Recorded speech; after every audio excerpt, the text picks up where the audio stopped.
io fa fomban'olo, fomban'olo, l'artista bakatimina. olombelo tsy lanira volany koa mboleto amboniny tany fiainanao ro atavo soa manafofaka mirara anjany aie farahilandreo io tsampiakatsanao fa agnambany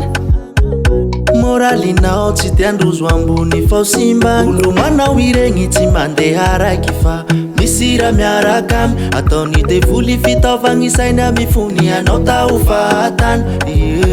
mahitaka anao tafaboaky mampararigny fony mahitaka anao io mijaly roma aravody aine mahi anao volagny fanao zao olo tena mijaly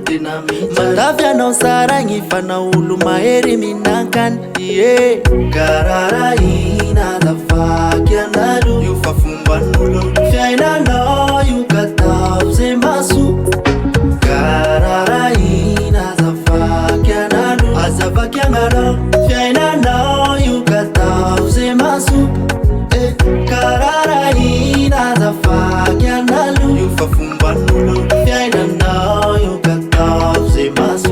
malotoloto ny sikisiky nanao volagny afanao voretsy manao metimety amba mipozipozy volagny ndrozy fanao bezest ka iaroarahe volan'olo zalosagnanao ihare sy koaro ilany fiainanao tsy hoambonina olo manao iregny tsy mandeha raiky fa misy raha miaraka amy ataony devoly fitaovagnisainy amifony anao tao fahatany mahitaka anao tafaboaky io mampararigny fony mahitaka anao falifaly ola tsy azonignaine mahi anao volagny fanao zao olo tena mijaly matavy anao saragny fanao olo mahery minankany kararahina zavaky analo azavaky analo fiainanao io katao ze maso kararahina zavaky analo io fa fomban'olo fiainanao io katao ze maso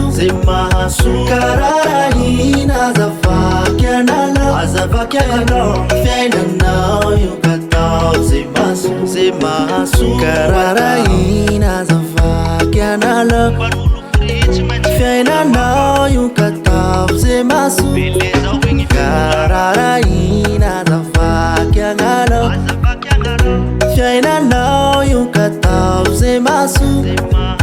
kararahina zavaky analo fiainanao io katao ze maso VPmusic production.